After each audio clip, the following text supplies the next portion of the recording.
ఒకరు ఇద్దరు ముగ్గురు, వీళ్ళు ముగ్గురు తప్ప అందరూ సక్సెస్ అవుతారా?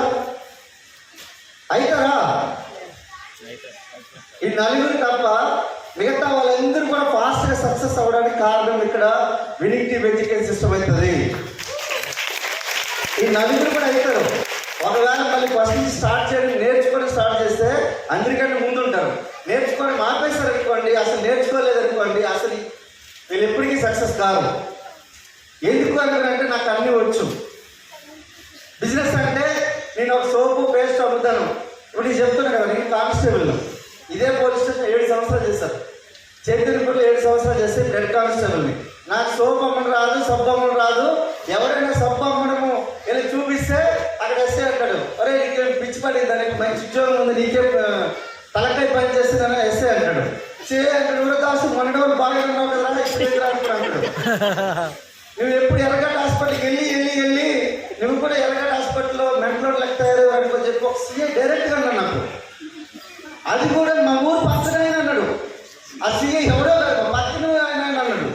నాకు బీభత్సమైన కోపం, కానీ నేనేమనలే. కానీ ఈరోజు చెప్తున్నాను కదా, ఈరోజు 2.5 కోట్లు పెట్టి ఒక హైదరాబాద్ నడిబొడ్డుని ఇల్లు కట్టించాను నేను.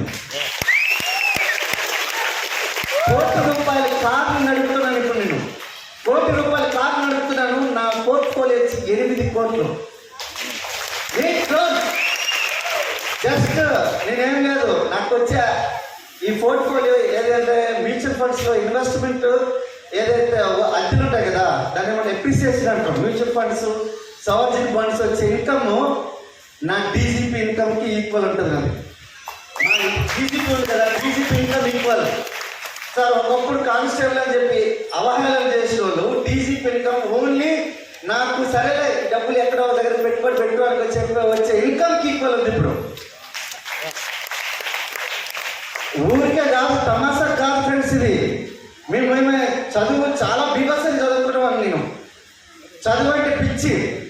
School first, college first.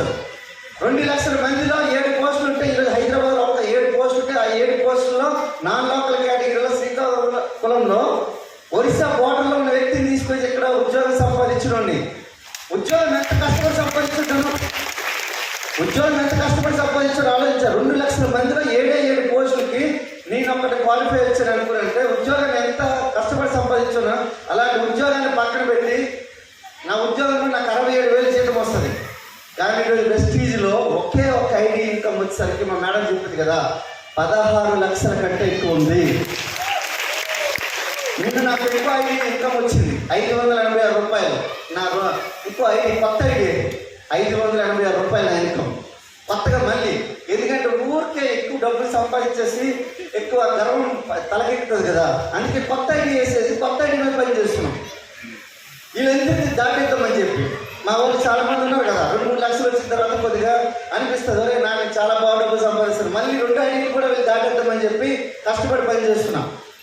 అంటే ఆలోచించండి, బిజినెస్ ఎంత పెద్దదో ఒకసారి ఆలోచించండి. రేపు పొద్దున్న ఈరోజు వెస్టీజ్లో ఎవరైనా ఇన్కమ్ చెప్తే సార్ మీ ఇన్కమ్ ఎంత అనుకుంటే లక్ష్మీ వెంకటేశ్వర మీ ఇన్కమ్ ఎంత సార్, జస్ట్ 8 కోట్లు సార్ నెలకి అనుకుంటే మీరు ఆ రోజు ఆశ్చర్యపోయి కింద మీద తణుకులాడి తల కిందలుగా ఏలాడి మరీ చప్పట్లు కొడతారు. అది ఎప్పుడూ కాదు, 2,000 జరగబోతుంది. ఈరోజు పురుషోత్తం దాస్ ఇన్కమ్ మీరు వినడానికి భయపడుతున్నారు, కానీ ఈరోజు ఫస్ట్ రోజు వాళ్ళ ఇన్కమ్ చెప్తే వినడానికి మీరు భయపడతారు. అలాగని చెప్పి సార్ లేట్గా స్టార్ట్ అయ్యాం కదా ఈ బిజినెస్లో, మేము ఏమైనా వెనక్కి అయిపోతాం అనుకున్నారంటే వెనక్కేమవరు. నా అప్లై 2015లో స్టార్ట్ చేశాను, నేను 2018లో స్టార్ట్ చేశాను. కానీ ఎస్పీ బార్ తర్వాత హైయెస్ట్ ఇన్కమ్ నాదే ఉంది. ఇప్పుడు సెకండ్ హైయెస్ట్ ఇన్కమ్ నాదే ఉంది. 2015లో స్టార్ట్ చేసిన వ్యక్తులతో నేను ఈరోజు పోటీ పడి దాటుకుంటూ వెళ్ళిపోయినా. మీరు ఈరోజు ప్రయత్నం చేస్తే నా ఇన్కమ్ దాటేయచ్చు, నా ఇన్కమ్ దాటేయచ్చు. అర్థమవుతుందా? నా సంవత్సర ఆదాయం వచ్చి 3 కోట్లు అండి. ఒక్క ఐడి ఇన్కమ్ 1,80,00,000. నా రెవెన్యూ అంత కలిపితే పోర్ట్ఫోలియో అంత కలిపితే 3 కోట్ల రూపాయలు ఈరోజు వెస్టీజ్ సంపాదించే సంపాదన. అంటే ఆలోచించండి. మీకు చాలా మంది తెలివిమంతులు ఉన్నారు, చాలా మంది ధైర్యవంతులు ఉన్నారు, చాలా అనుభవజ్ఞులు ఉన్నారు. అందరికీ నమస్కారం. అందరికి కూడా పాదాభివందన చేస్తాను. కానీ చెప్తున్నా మీ తెలివితేటలకు ఒకటి పరీక్ష పెడతాను. మీరు చెప్పండి, రిటైర్మెంట్ 60 సంవత్సరాల తర్వాత మీ ఇన్కమ్ ఎంత ఉంటుంది?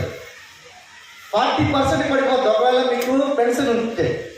కానీ నేను చెప్తున్నా, ఈరోజు రిటైర్మెంట్ అయ్యే లోపల నా ఇన్కమ్ వచ్చే ఇన్కమ్ 1,80 లక్షలు. కానీ నా సంవత్సర ఆదాయమే ఈరోజు 2 నుంచి 3 కోట్లు ఓన్లీ వెస్టింగ్ నుంచి వచ్చి ఒక్క ఐడి ఇన్కమ్ నాకు 1,80 లక్షలు దాటిపోయింది.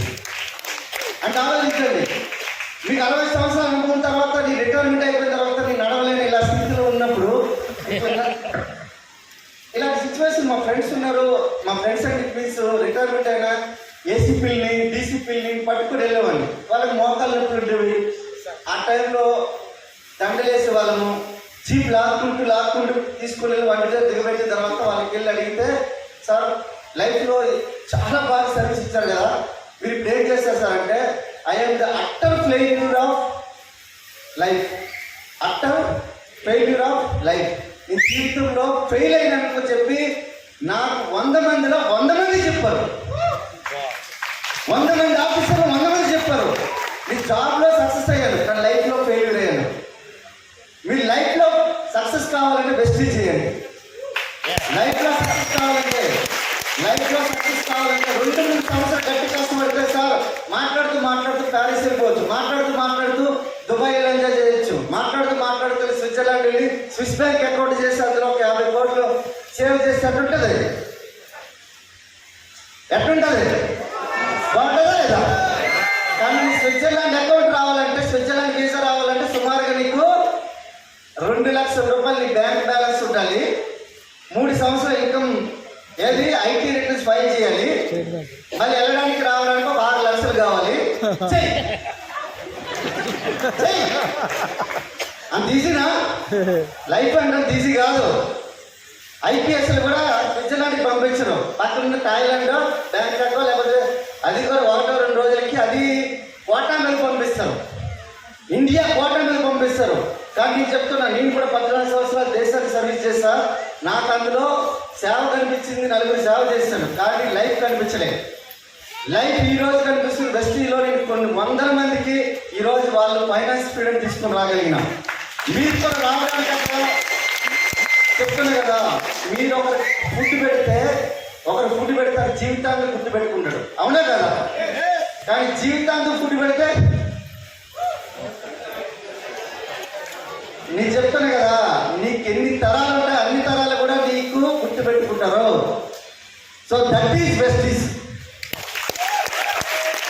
ఊరికే తమాషా కాదు, వెస్టీజ్ ఎందుకు మాకేం బుర్రలే కాదు, చాలా అద్భుతంగా మాకు నాలెడ్జ్ ఉంది, చాలా పెద్ద తెలివివంతులు. గ్రూప్ 1లో కూడా ప్రిలిమ్స్ క్వాలిఫై వచ్చినాను నేను. తర్వాత అనిపించింది పెద్ద జాబు పెద్ద జీతం, చిన్న జాబు చిన్న జీతం. మళ్ళీ అక్కడికి వెళ్ళి రేవంత్ రెడ్డి దగ్గర, కేసీఆర్ గారి దగ్గర చేతులు కట్టుకుని 2 రోజులు నిలబడుతున్నాను అనుకునే నేను గ్రూప్ 1 క్వాలిఫై అయ్యి కూడా వదిలేసిన. నాకేమి చెప్తాను కదా, మెంటల్ ఎబిలిటీ టెస్ట్లో 100 మార్కుల్లో 90 లేదంటే 96, 94 మార్కులు వస్తాయి నాకు మెంటల్ ఎబిలిటీ టెస్ట్లో. అర్థమవుతుందండి? సో వెస్టీజ్లో సార్ ఏమి లేదనుకుని పెట్టడం, మీరు బిజినెస్ని వదిలేయకండి. ఈ బిజినెస్ స్టార్ట్ చేయాలంటే మీకు చేతులెత్తమని చెప్పాను కదా, మీకు ఎక్కడ ప్రాబ్లం వస్తుంది అంటే ప్రోడక్ట్ అమ్మడము అనేది ఏదైతే ఉందో అది మీకు భయం లేదంటే అవమానం లేక ఫీల్ అవుతారు. కానీ నేను ఒక ఎగ్జాంపుల్ చెప్తా చూడండి. రతన్ టాటా అమ్మి ఏమయ్యాడు? కోటీశ్వరుడు అయ్యాడు. అంబానీ అమ్మి ఏమయ్యాడు? కోటీశ్వరుడు అయ్యాడు. బిర్లా అమ్మి కోటీశ్వరుడు అయ్యాడు. మనము కొన్ని బికారయ్యాము. అమ్మడం అనేది ఒక కళ, ఉద్యోగం అనేది కూడా ఒక కళ ఎలా అయితే ఉందో అలాంటిదే అమ్మడం కూడా కళ. మీకు నేర్చుకోండి. బాస్ తిట్టడా, బాస్ అవమానించడా అన్నీ చేస్తారా లేదా? మ్యాక్సిమం సోమవారం అందరికి కుట్టుబడి ఎందుకు వస్తుంది? మ్యాక్సిమం ఎంప్లాయీస్కి సోమవారం ఎందుకు కుట్టుబడి వస్తుంది తెలుసా? సోమవారమే వాళ్ళ యొక్క ప్రతిభని నిరూపించుకోవాలి. అర్థమైందా? మీకు అట్లాంటి సోమవారం లేకుండా నో బాస్ ఎవరు లేకుండా ఉండాలంటే వెస్టీజ్ చేయండి. So thank you very much. Thank you.